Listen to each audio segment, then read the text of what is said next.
Today we're going to talk about testing an Android application. We're going to start by looking at testing as a principle, talking about the various ways that we can approach testing an Android app. Then we'll get into the specifics of how we can create and execute our tests. First, what is testing? This is seen as a process that ensures that an application runs per the specification.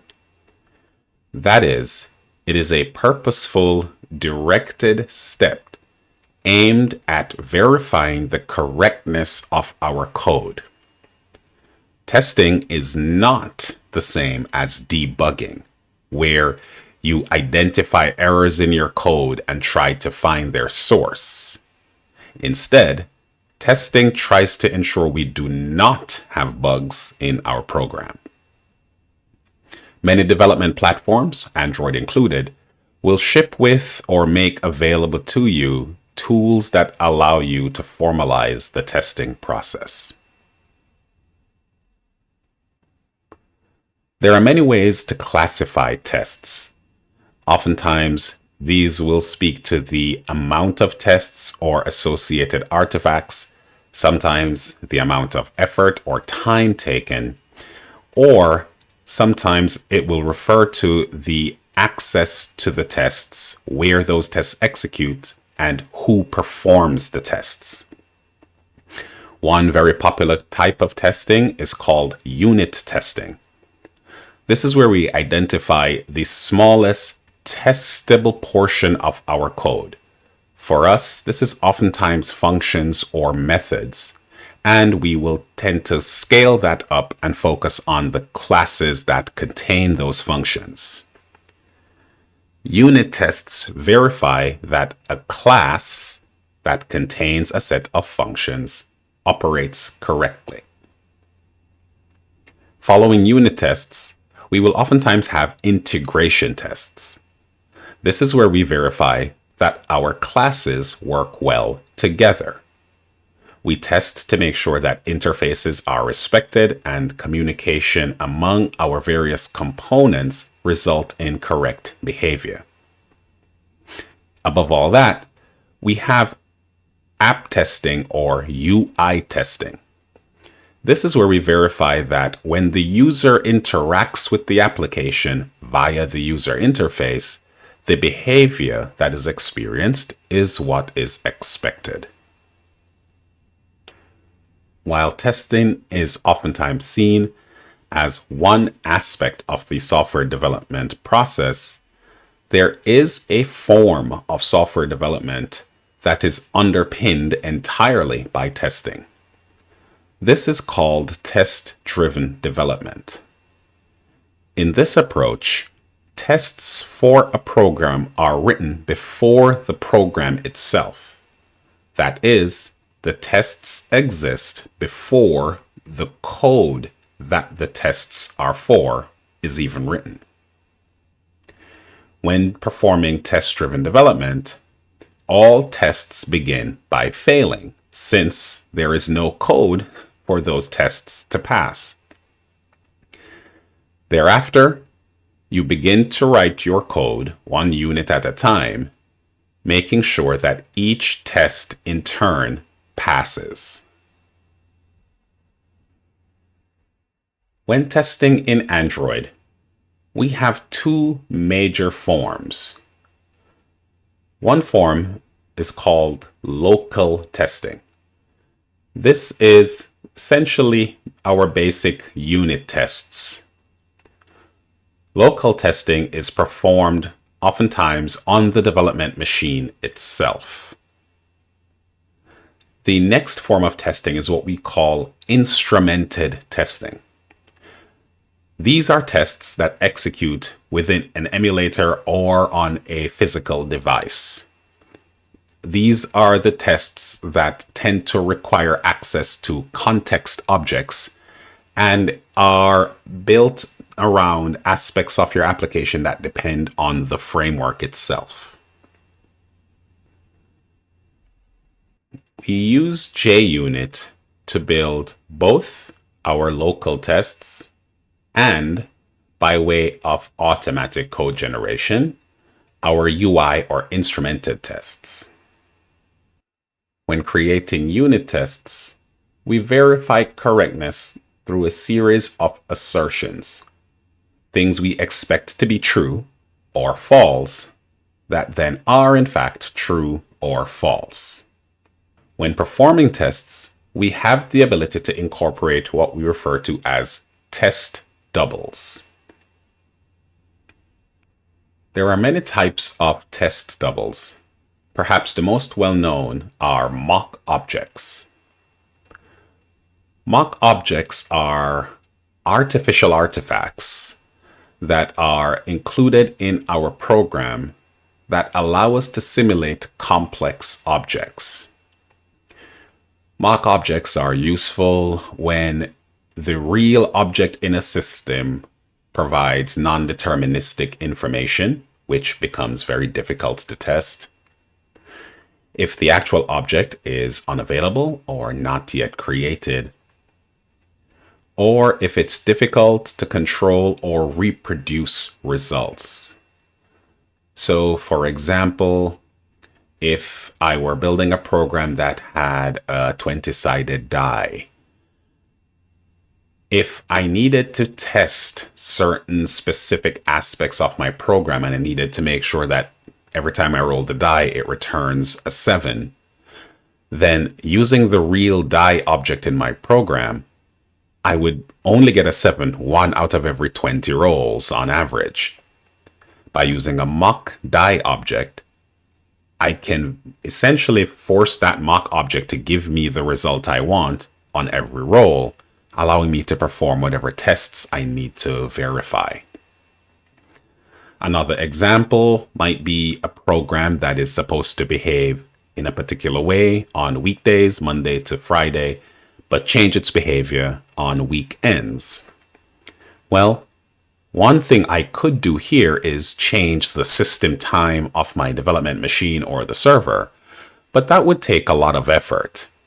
Instead, it might be easier to simply have a mock object that matches the interface of the time component, and then simply have that mock object feed my system with whatever time of day I would like it to. So I can have it give me Wednesday at 3 p.m. as the current time, and then simply flip a switch and have it give me 5 p.m. on a Saturday as the next output. Creating and using mock objects can be extremely helpful when performing tests. And you can actually find a lot of different libraries that can provide mocking frameworks to make this process even easier. When performing UI tests in Android, one tool that is available to us is Espresso. Espresso is a testing framework built on JUnit that is only compatible with the Vue system. If you are building an application that uses Compose, you have to use an alternate method of UI testing. When testing with Espresso, you can record user interactions in your application. Once recorded, those interactions can be replayed to verify that the application behaves in a manner that you would expect. So, for example, you could record a user's interaction with an application in a particular configuration. Then, change that configuration and replay that interaction to see how the application behaves. Additionally, Espresso tests are integrated with some web-based testing services, allowing you to record and upload a test, and then have that test executed on a number of virtual or physical devices, verifying that your application's UI is compatible in these cases. When testing an Android application, it's important to keep in mind what aspects should and should not be tested. All view models and their contained logic should be tested, as should your data repository and domain layers. You should also ensure that your utility classes function with all types of input. Verify edge cases. Ensure that mathematical operations operate properly with bad inputs, such as negative values if only positive numbers should be entered. Verify input-output and data errors. What happens if you attempt to save a file but the disk is full? Or you attempt to read a file but the file isn't present? You should not, however, test any aspect of your application that you did not create. This includes framework components such as activities and services and broadcast receivers. And you should also refrain from testing frameworks or libraries. That is, you can certainly mock the interfaces that these frameworks provide to your application. This should only be used to verify the correct behavior of your own components. You should not endeavor to test, however, the frameworks or libraries themselves. So here I'm working on a very basic application that attempts to collect a list of items as I type an item name into this edit text. I am keeping track of my items in this class called unique collection. A unique collection, as the name suggests, is a collection of items. However, every item in the collection must be unique. So here I've written some code to try to achieve this. I have an array list of items. We'll look at the item class in 1 second. Here I have an add item function that allows me to add an item to the collection. I can fetch an item from the collection by providing the position. I'm able to remove an item, and I can check the size of an item. When adding an item, I am checking for uniqueness by verifying that the item is not already contained in the array list. This is done, or possible rather, because for my item class, which is a simple class, essentially a data class, I have overridden the equals function, which is a function defined in the any class. Therefore, every object, or every class rather, has an equals function already defined. However, you can override it to specify under what conditions two instances of your class or two objects from your class should be considered equal, should be considered the same. So in this case, for my item class, where the only property is the name, I have specified that two items are equal if their names are equal. So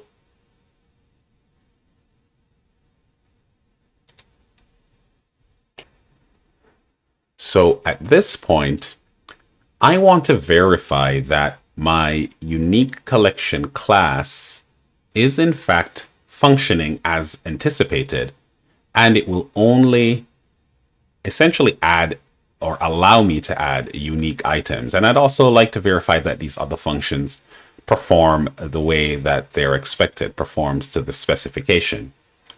So in order to do this, I am going to create a test. This can be done manually, and the steps are available on the guide.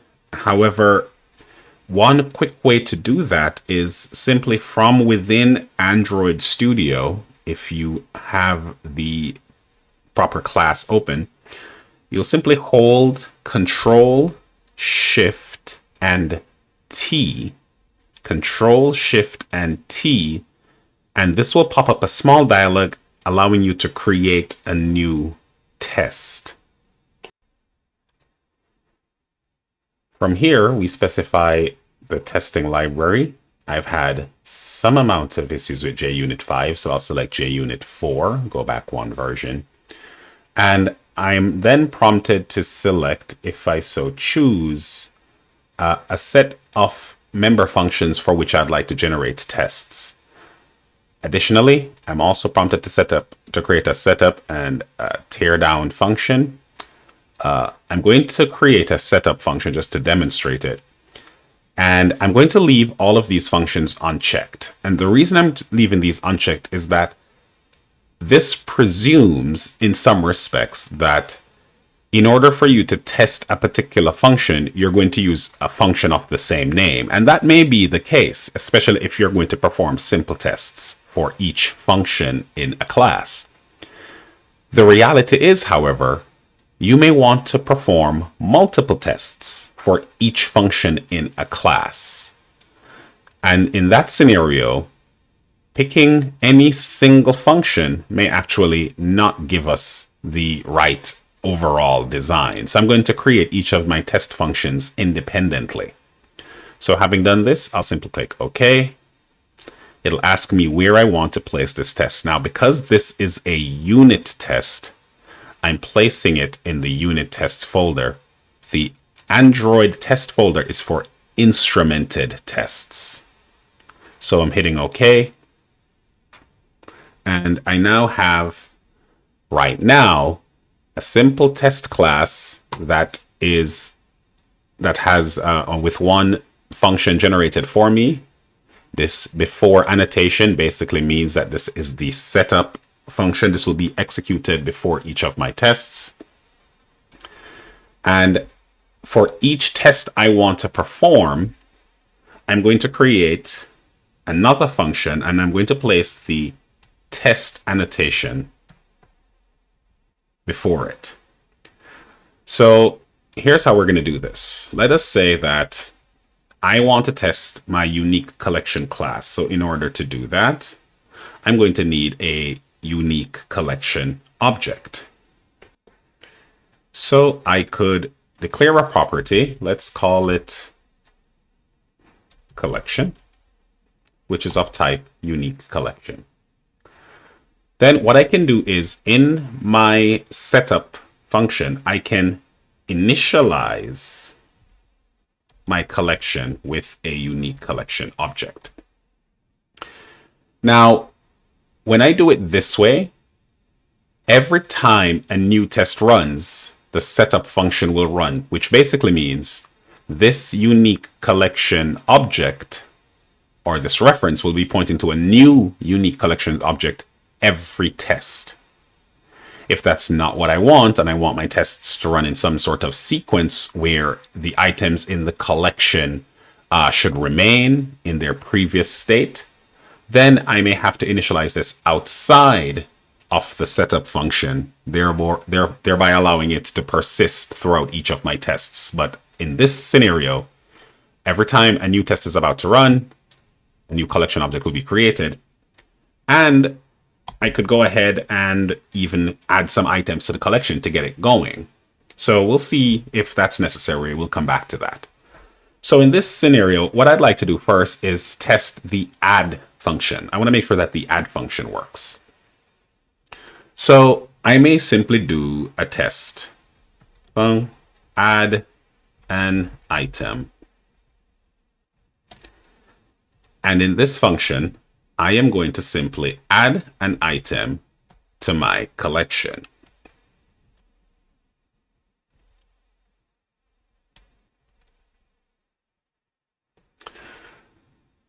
Now, all I've done here is added an item. The question is, did this particular function behave the way I intended? For me to know that, I'll have to verify the state of my object and, by way of an assertion, determine whether or not my add item performed the way it was supposed to. Now, in sort of a circular fashion, in order for me to really test that my add item worked, I'm going to sort of have to rely on another aspect, another function in my class, and that is the get. Because for me to know if an item is in the collection, I'm going to have to try to fetch that item. Alternatively, I could rely on the size, but I am not absolutely sure that if I add an item and the size increases by 1, that the item in my collection is the item I added. Right? I mean, I'm making this a little more cumbersome than I need to. Yeah, I'd be pretty convinced. But if we're talking about a true test, then I would need to verify that the item in the collection is the item I think it is and not some other item. So in this scenario, I want to get the item back. So I may have to do a very close examination of the get function first to make sure that that is giving me what I expect. So when I say fetch an item from the collection, that I actually am getting the item I'm asking for. Or I could essentially allow my test to reach into the object and access the array list, the containing array list directly. So that might be a workaround if I don't trust my get function. But again, we're keeping this simple. So I'll go ahead and just check. So if my collection was empty up until this point, then I should be able to fetch an item from my collection at position 0. And if everything worked, the name of this item should be the name of the item I provided here. So what I could do is I could assert. And there are many different types of assertions that you can perform. But here, I just want to assert something very simple. I want to assert that item.name is equal to item1. I'm using a string literal here. That's always bad practice. That's always bad form. I would want to use some sort of reference or maybe even hold on to this item via a reference and then use it to check here. But we're keeping it simple for now. So this is a simple enough test. I'm adding an item to the collection and then verifying that the item I added is the one, or the item found in the collection is the one that I attempted to add earlier. Once this is done, I can simply click on this little green arrow to run this test only. And in doing so, the first thing that will happen is my setup will run, and then the add an item test will execute, and we will get an assertion. Here we see test results. I see a little checkbox that tells me, hey, this test passed. And well, I didn't have a message, so I just get the checkbox. If this test had failed, let us say the item had not returned the proper name, but since I don't want to go and mess up my code in my actual class, what I'll do is just use the wrong name here. And if I now run this test, I'll see that the test fails. So the assertion that the name inside the collection and this name are the same fails. Now, so that's the trivial test of add item, but the more interesting thing for me is that when I add an item, it is unique. So that's another test I'd like to perform. So here's how I'm going to perform that test. I am going to create a new test to add a unique item. And the way I'm going to do this test is as follows. First, again, because I have this setup, I know that the collection is going to be empty. So I can infer a size of 0, and I'm going to use that information to do the following test. So I'm going to add an item to my collection.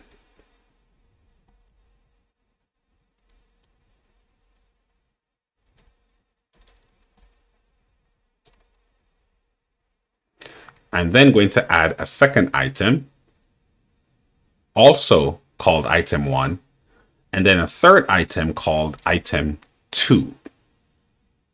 Now, if my unique collection class functions the way I hope, then I want to assert that the size of my collection is equal to 2. If add unique is a test that passes, then that tells me that even though I called add item 3 times, the size is only 2 because only 2 of these would have succeeded. Specifically, it should be the first and the third. Any other number tells me that something is wrong and my application does not function the way I'd like. So now I can run this test.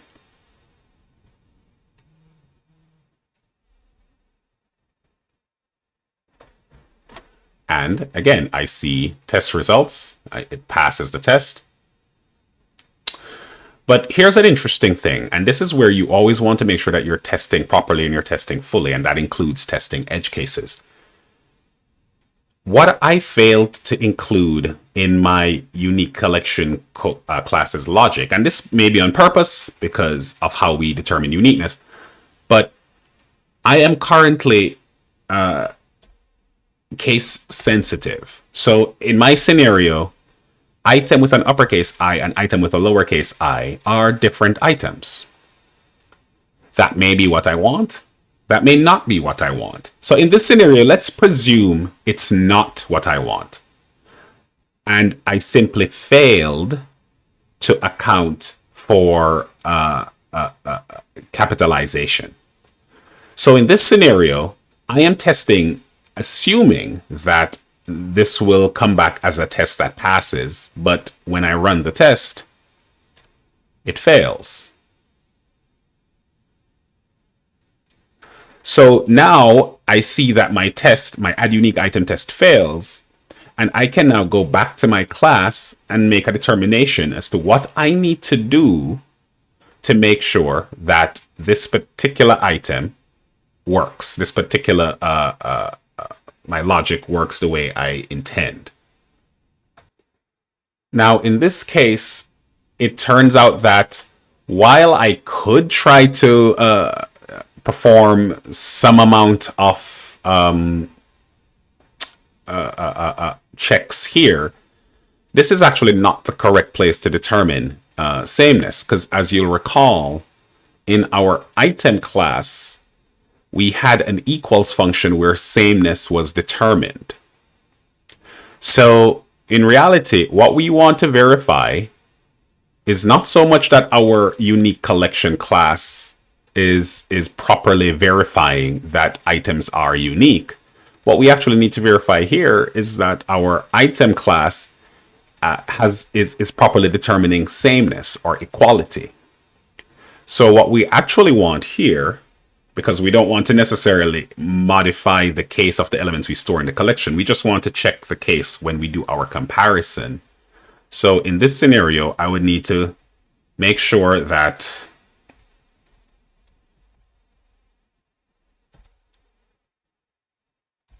regardless of which one I use, well, I don't think they like that version. So we'll just call either lowercase or uppercase. It doesn't matter. But what I'm going to do is make sure that when I'm doing my comparison, I verify or I set both values to uppercase or lowercase, so that regardless of the case of any unique letters or any individual letters in the string, in the name, we'll get a fair comparison. So now, if I were to run my unique collection test again, it will pass. And I can do the same thing for each of the other functions, verifying that they all execute the behavior that we intend. And I can, of course, run all of my tests in one go.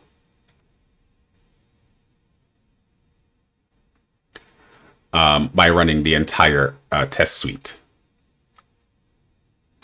Now, in addition to being able to run individual tests, you can actually verify what we call coverage or check coverage of your tests. As you can see here, my tests are interacting with a few of the functions of the class, but not all the functions. JUnit and most other testing frameworks can essentially tell you how much of your test suite, or how much of your code your test suite is reaching, and how much of your code it has not reached, and that will tell you the completeness of your tests. So if I run this test with coverage, I get this breakdown where I can see the class percentage, method percentage, and even the line percentage of my code. So I can see that I'm testing 100% of my item class because I only have the equals function defined. So everything inside of my item class is being tested. And of course, for my unique collection, 100% a class is tested. But what I really care about is the method percentage here. So I see that only 80% of my functionality is being tested. That is, of course, because I have yet to test my remove function. I've tested item, I've tested get, I've tested size. I've access to properties, and one could potentially the constructors, but not the remove. So I know I have more work to do in testing this unique collection class. And again, note that a test does not just mean a single function to test each function in the class. As you're seeing here, so far I have trivially 2 functions and potentially more just to test one function in my class. This is how I'm going to make sure that I catch all possible cases, including all the edge cases. What happens when you pass incorrect information? Does your application fail gracefully, or does it crash unceremoniously? These are the type of things that you want to make sure that your application behaves the way you expect. So this is more or less straightforward unit testing. Again, relatively trivial unit testing. What we would like to do now is basically look at some UI testing. So what we're going to do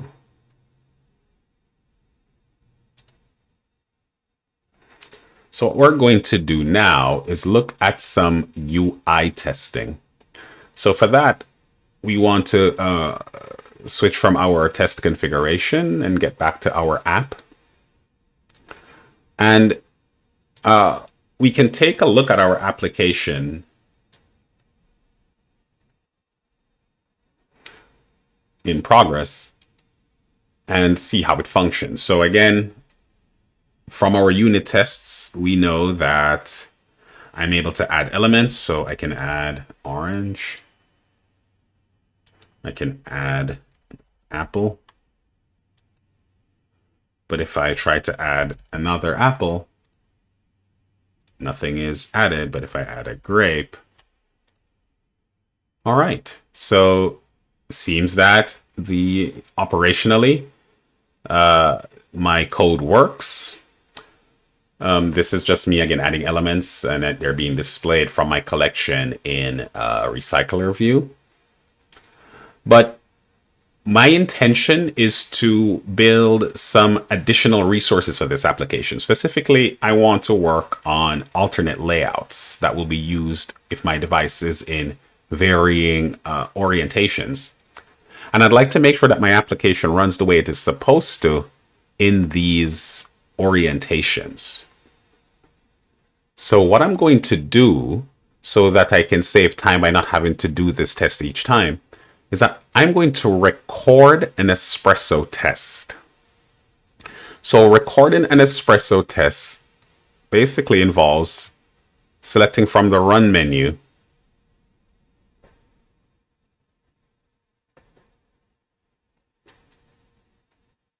the Record Espresso Test option. Once clicked, the application now allows me to interact with it, albeit a little more slowly, and each of my interactions will be recorded.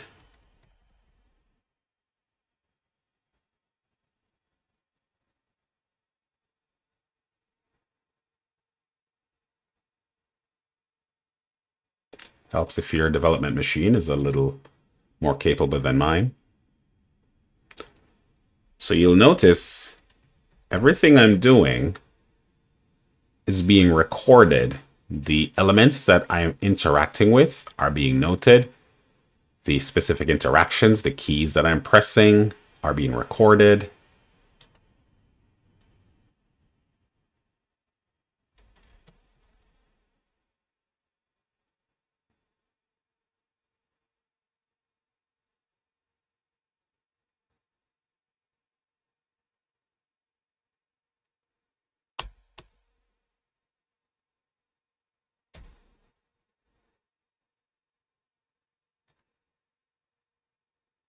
All right.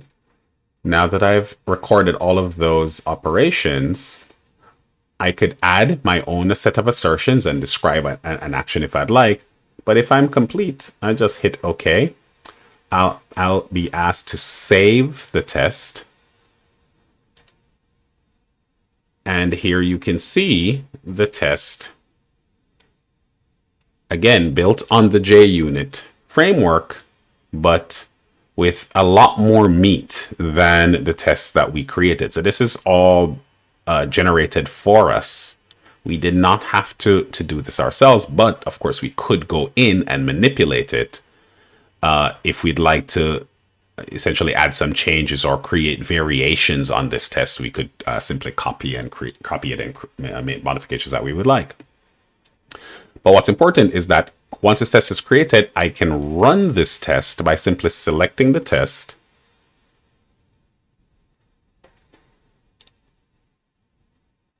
and saying run main activity test. When that's done, you'll see the operations play out automatically without any user interaction.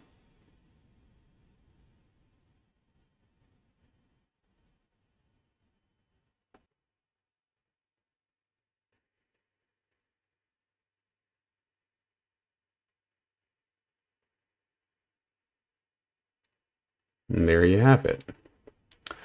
Now, if I have gone ahead and created an alternate layout, say for landscape, and I now want to make sure that the activity works exactly the same, I can simply now place my device in landscape mode and run that test again.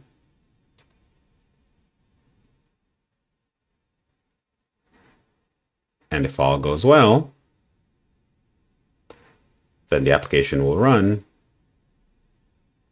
Well, it would help if my device actually was in landscape mode and not just slanted. So let's enable auto rotate.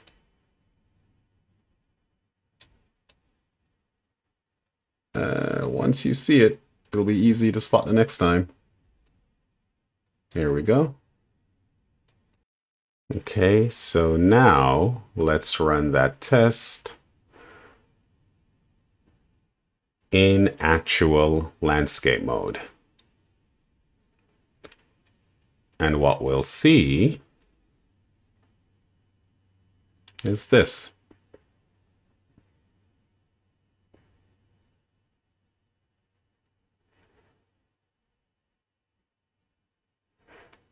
So Espresso is complaining that there's something wrong with the view hierarchy. It's attempting to replay the operations that we had performed before, but it's failing, specifically when it tries to place some text in an edit text. And it's receiving that error, it turns out, because our landscape layout failed to include the edit text element. So in trying to recreate all the salient view elements inside of my alternate layout, I forgot to include the edit text, or I might have included the edit text but gave it the wrong ID or any other number of errors. And I was able to detect the error without having to manually go back through and execute all of the steps. I simply replayed the recorded espresso test and I got the result I wanted. Now, this is Espresso 101. This can actually be a very capable toolkit that can be not just used for local testing, but as mentioned before, you can integrate this with certain cloud-based, specifically Google-owned Fire-based services that a test can be used to automate testing on numerous devices, hundreds of device models, and a report is then sent back that allows you to determine how well your application performed on these varied devices. As I also mentioned, Espresso is a tool that only works with the traditional view system. The new Jetpack Compose UI framework is not compatible with Espresso. They have a separate but similar way to do UI testing. However, it does not have the automatic screen recording where events are simply recorded as they occur. As of this moment, the testing toolkit, UI testing toolkit for Compose does require manually creating and writing those tests. So it's not as streamlined at the moment, but we'll see what happens over time. So this is testing in Android. As you can see, it goes beyond simply debugging. It goes beyond using the logcat. It goes beyond setting breakpoints and examining the state of your application. It is instead a formal process and set of associated tools that allow you to verify your application correctness, both your code as well as your user interface. And I hope you're able to incorporate testing in your own application development process.